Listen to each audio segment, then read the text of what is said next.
So we're in the 16 days of activism for no violence against women.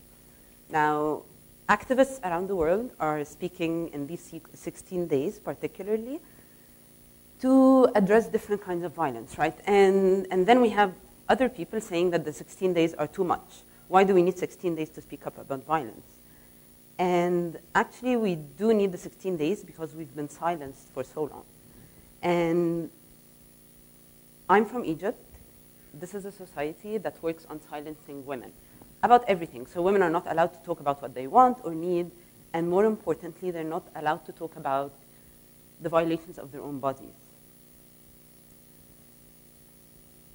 It kind of provides a very convenient environment for the perpetrators of violence, for rapists, molesters, etc. But I'm not going to go into a very dark place.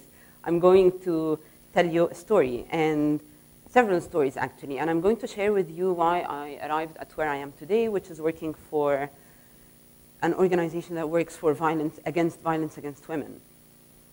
I work for Harassmap. It's an Egyptian initiative, and we work on ending social acceptability of sexual harassment.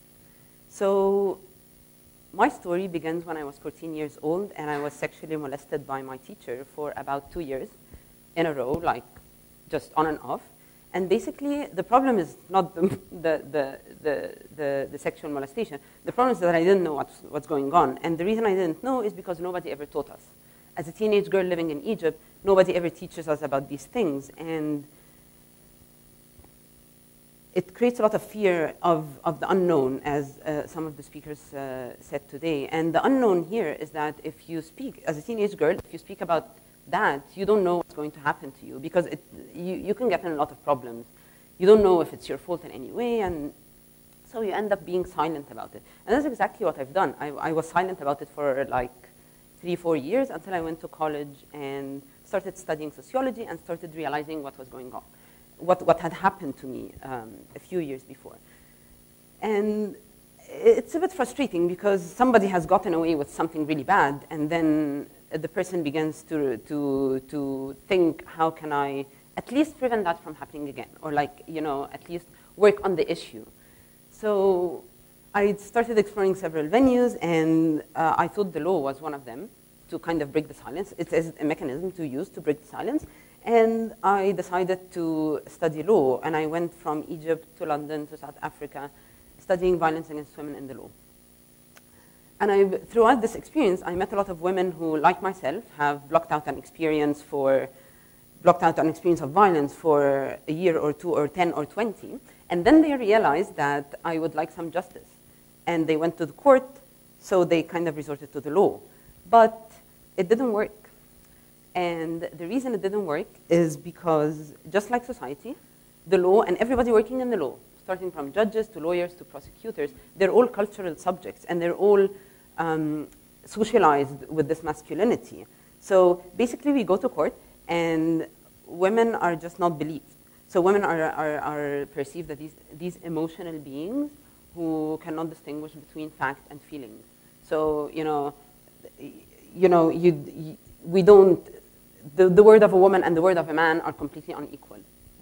And that's actually something that a lot of women here and a lot of women in general would relate to, because we work quite hard to establish our word. And I was actually told by a man before, and that's a direct quotation. He said, quote, how do you act when you're on your period? Because I can take anything if you prepare me for it. End quote. So, I mean, this is established that we are, quote unquote, crazy creatures who, like, whose words is not very valuable. And if we have to work twice as hard as men to kind of like just give weight to our word, there's no wonder we're silent. It's a lot of work. It's a lot of work to actually be perceived as this person who's not very well aware of reality. Now, so law was not the answer, and the answer was more of like society and how society really is very creative when excusing violence against women and excusing sexual harassment. And this problem is huge in Egypt, actually. And when I wanted to go back to Egypt, I didn't really know where to start because the gender inequalities are so deeply entrenched in society that you don't know where to start tackling them. There's so many, and there's so many layers to it, so many dimensions to the problem. But at that point, I had met the director of Harassment, and they were working on the same issues that I believed in, which is to break this kind of silence. And with harassment in Egypt, actually, the silence is not just about women speaking up against sexual harassment. It's about the community. So it's very common to find a woman clearly violated in the middle of the day in front of everybody, and nobody's actually interfering. Nobody, like, people look and they just don't see. So it's very common, and it's this silence that we're trying to break. And we're trying to do that in, in several ways, both online and offline. So we use crowdsourcing for data collection, and we get all these sexual harassment reports from people, and we put them on a map of Egypt, and they appear as red dots. We use it for several things, and one of them is basically to present back the data to the community and say, you have a problem, and you're all responsible for it. This problem is sexual harassment. It's a problem of not differentiating between what women do and what they face. So quite often, sexual harassment, as it is in many places in the world, excused by women's actions and dress and conduct. And so what we try to do is differentiate between the two. And a very successful, a very effective method of doing that is getting the data and throwing it back at society to say you have a problem. Now, we also do that online. We use this data for smart campaigns. We use it online, and the smart campaigns are exactly for that, to deconstruct gender stereotypes that perpetuate sexual harassment. So we get reports about women who are completely covered with the face and everything and who get harassed.